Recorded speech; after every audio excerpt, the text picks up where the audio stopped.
स्वयं लक्ष्मी देवी कठोर तपस्या आदि आप लोग ने दर्शन किया।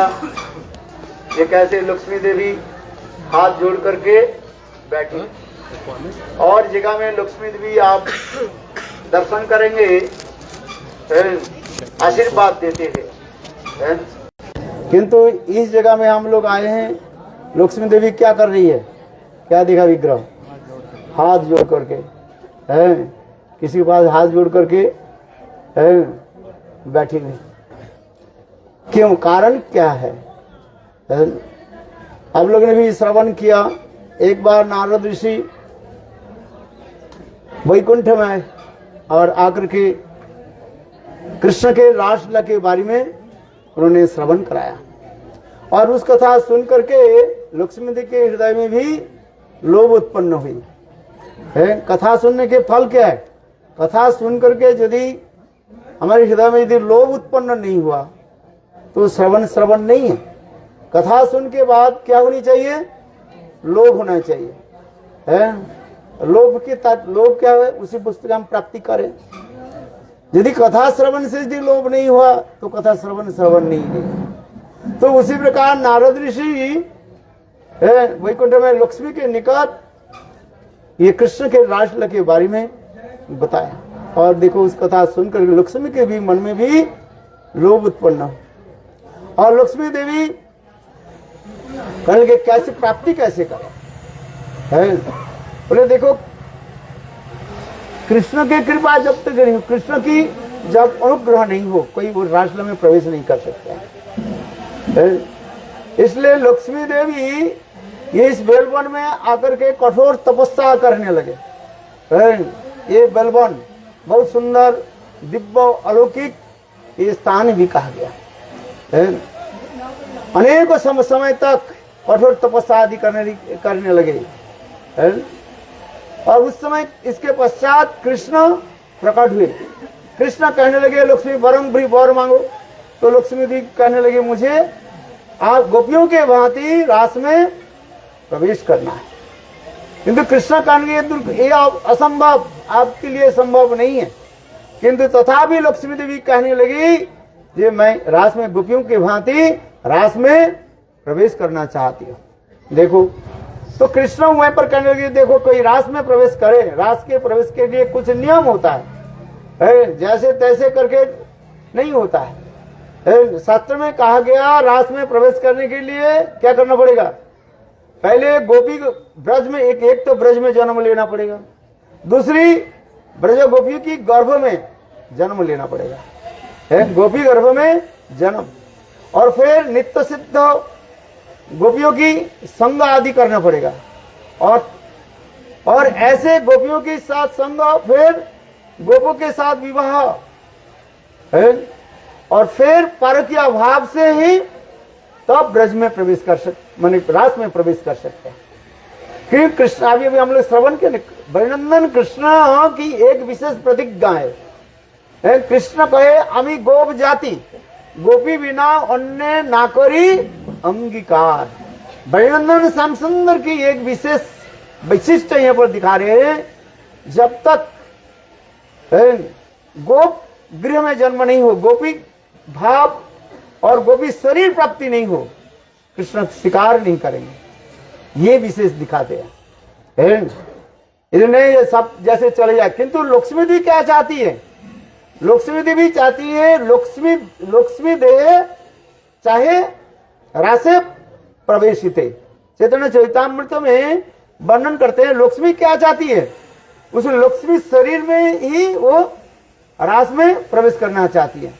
किंतु कृष्ण कहने ये संभव नहीं है, किसी प्रकार के संभव नहीं है ये है? किंतु लक्ष्मी देवी क्या करने लगी? वो बहुत ढीठ मन क्या बोलते हैं स्टबन जिद्दी है। बोले ना मुझे इसी प्रकार है, आज मुझे गोपी, क्योंकि कृष्ण बोले संभव नहीं है। जिस कथा आप लोगों ने बंगाली और इंग्लिश में भी श्रवण किया, बार बार कथा के बोलते बोलते सब खराब हो जाता है कड़वा लगता है। इसलिए देखो, इसलिए तो नाग पत्नी की स्तुति भी कर रहे हैं, कस्यानुभव अस देव विद में तवांग रेणु पर अधिकार जल लड़नत शरत तपो जद वांछा श्री लड़नत शरत तप विहाय कामानो सुचरंग धीति व्रता। ऐसे लड़ना सुंदरी जो है लक्ष्मी देवी ने कठोर तपस्या करके भी उनकी प्राप्ति नहीं हुई। और नाग पत्नियां कह रही है मेरे पतिदेव को कैसे ऐसे अपने देव दुर्लभ जो है चरण दे दिया। यही भी बात है। और नित्य के अनेकों श्लोक है। उद्धव जी तो कितने श्लोक भी बताया। नायम श्रृंगु नितांत्र ते प्रसाद तो सर्जसिता नलिन गंधा पुतोरुच अन्नांग रासोत्सव स भुजदंड गृहीतो कंठो लब्धा उद्गाज ब्रज सुंदरी नाम। ब्रज सुंदरियों की जो सौभाग्य प्राप्ति हुई है और किसी के सौभाग्य इसे प्राप्ति नहीं। नायम श्रृंगु नितांतरते प्रसाद तो श्रीअंग बने कहते स्वयं भगवान की जो है अंकसायिनी है विलासिनी जो कहा जाता है उनकी भी प्राप्ति नहीं हो रही। ये देव दुर्लभ स्थान है। वास्तव में सत्य है। क्योंकि लक्ष्मी में कमी क्या थी अभी हम ये आलोचना करेंगे कि लक्ष्मी में क्या कमी थी। लक्ष्मी की ये जो है एक अभिमानं परित्यज्यं प्राकृतो बबुरादिषु कि जब तक हम इस शरीर के अभिमान त्याग नहीं दे मैं ब्राह्मण हूं मैं स्त्री हूं मैं पुरुष हूं ये अभिमान जब तक हम त्याग नहीं देंगे तब तो वो वस्तु की प्राप्ति संभव नहीं है। ये कहता है नैन सुरु नितांतरते प्रसाद तो स्वर जोशिता नलिन गंधा पुतो रुचो अन्नम। बोले स्वर्ग में रहने वाली ऐसे सुंदरी जो स्त्रियां जो है जिनकी अंग से कमल के भांति सुगंध निकलते हैं उनकी भी संभव नहीं है और दूसरे की क्या बोले। इसलिए लक्ष्मी देवी इतने कठोर तपस्या करके भी उसकी प्राप्ति नहीं हो रहा है। देव दुर्लभ ही वस्तु है किंतु रास ऐसे एक लीलाएं है जिससे कृष्ण एक मतलब उसी की स्वीकार करते हैं इसके वो भाव उत्पन्न हमारे हृदय में हो। यदि वो भाव उत्पन्न नहीं हो वो ग्रहण नहीं करेंगे स्वीकार नहीं करेंगे। इसलिए गोपी गर्भ में जन्म लेना और गोपी भाव आदि प्राप्ति करना फिर दूसरे गोपों के साथ विवाह भी होने चाहिए। किंतु लक्ष्मी देवी के सारे जितने भी कंडीशन है एक भी स्वीकार नहीं करना चाहती है लेने नहीं चाहती है। देखो इतने करते करते तब कृष्ण क्या करें तो अंत में देखो लक्ष्मी देवी के भगवान ने कैसे स्वीकार किया। बोले उनकी वाम वक्षस्थल पर एक स्वर्ण रेखा के भांति स्वीकार कर लिया। इतना ही तक लक्ष्मी देवी शरीर में संभव नहीं है। इतने जो कृष्ण की रास ये मधुर आदि जो लीला जो है ये विशेष वैशिष्ट्य दिखा रहे हैं। दूसरी पॉइंट हम यदि कहे लक्ष्मी की प्राप्ति नहीं हुई तो हम लोग की कैसे प्राप्ति हो जाए। उद्धव की भी प्राप्ति नहीं हो रहा है तो हम लोग की कैसे प्राप्ति हो जाएंगे। किस आशा से हम इधर पर आए हैं। हम जो आए हैं लक्ष्मी देवी के पास प्रार्थना करने के लिए प्रणाम कर रहे हैं और यहाँ पर मंदिर परिक्रमा कर रहे हैं। इतने दूर से हम लोग कष्ट करके पैदल पैदल आ रहे हैं किस लिए आए। जो भी लक्ष्मी की प्राप्ति नहीं हुई है तो हम लोग की कैसे प्राप्ति हो जाएगा। तो कहते हैं देखो हम लक्ष्मी देवी के पास लक्ष्मी तत्व क्या है। कहते हैं चैतन्य चरितामृत में वर्णन किया ये देखो स्वयं राधा जी के 3 प्रकार जो है प्रकाश कहा जाता है।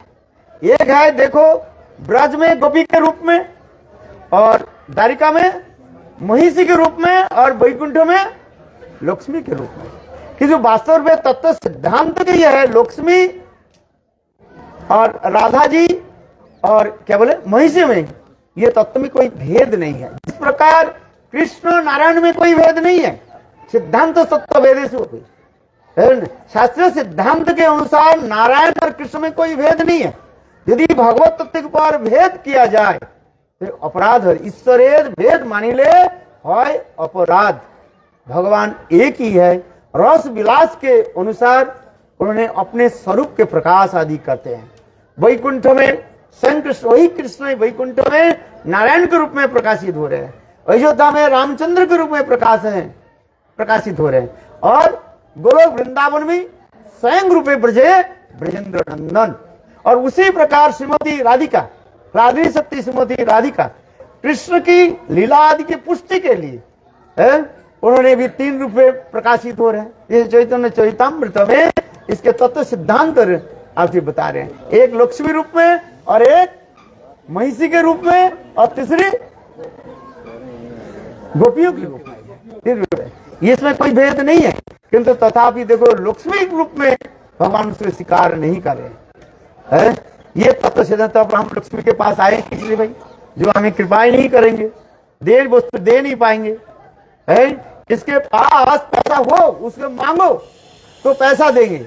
आपके पास पैसा नहीं है, आप कहां से देंगे? हमारे पास पैसा नहीं है, इतना पैसा है 20-50 रुपया है, नाव बड़ा है बस तो कैसे दे देंगे आप बताओ? जो जिसके पास है उसके पास है, उसके पास जाओ। तो लक्ष्मी पास लक्ष्मी के नहीं मिल रहा है तो हम लोग कैसे हो रहे?